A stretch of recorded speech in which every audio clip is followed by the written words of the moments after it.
Hey guys, Clock of the Geek here. Now, as you can see, I got Doctor Who Series 11 on DVD. And I decided, you know what, I want to stop and rank all 11 episodes, which includes Resolution, that we got from worst to best. Now, I'm going to do like the 5 worst, then the Honourable mention in the middle, and then the 5 best. So, yeah. So, let's get to it.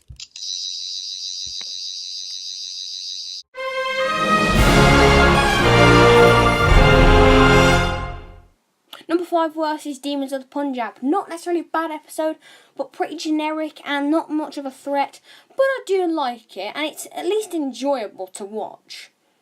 Number 4 worst is the Witchfinders. Now, Alan Cumming is the best thing about this easily.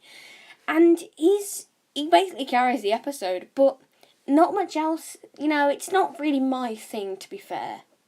Number 3 worst is going to be Arachnids in the UK. Now, this is where things start to go a bit wrong. I mean, there's political messages thrown in your face every 5 minutes. The villain is basically a knockoff Trump, okay?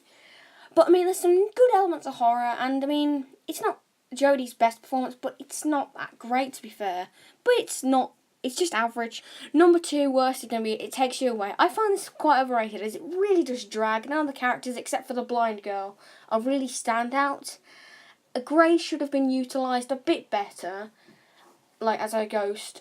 And I tell you what, the talking frog, whoever came up with that idea, is a blooming idiot, okay? And the number 1 worst episode is the Tsuranga conundrum with a 2 out of 10. This was just dreadful. The characters are non-existent. The story is completely generic. I don't care about anyone. The pregnant man is completely absurd. And whoever came up with the idea of the pating should be ashamed of creating one of the worst pieces of fiction ever. Okay, let's lighten up with the honourable mention, which is the Battle of Ranskoor of Kolos, with a 7.5. I think this is quite underrated, to be fair. I genuinely cared about the characters, and it gave Tim Shaw more of a purpose, to be honest, and more relevance, which I originally thought he had very little. Number 5 best is Rosa. This episode has very much grown on me, and I've learnt a lot of stuff from it. And, yeah, it was great. Obviously, the villain was poor. And the use of a pop song in the end did take me out at the moment. But other than that, this episode was just great. A great historical. Number 4 best is the series opener, The Woman Who Fell to Earth. I think this is a great way to open the season. Jodie Whittaker's Doctor is easily quite likeable. Did take a bit of time, but she did get there in the end, I feel. Grace is a great character. And, to be honest, it's a great way of introducing the series. There's nothing else I can say. Comment number 3 is the New Year special Resolution. Now, I haven't touched on this, actually, so now I will. I think, while yes, Ryan's dad isn't that good of a character, and it's just completely pointless, the rest of the episodes are great. I did care for Lynn. She was a great character, I think. And, you know, the TARDIS team all had something to do, you know. And the Dalek was just great. The appearance of a Dalek is just great. So, yeah. Good. I have high hopes for 2020. If this is what we're going to be doing, I have high hopes. At number 2 best is the Ghost Monument. I really enjoy this episode.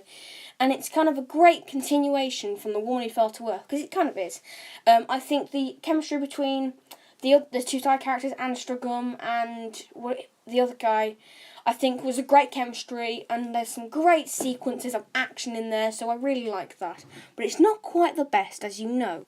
And the number 1 best episode of Series 11 is Kerblam. The Who addicts put it perfectly. It's a great back to basics to Doctor Who. You got a great mystery, some nice references to the past. While Charlie could have been better, and I think Lee Mack should have been used more, I think this is a great way and great quality Doctor Who.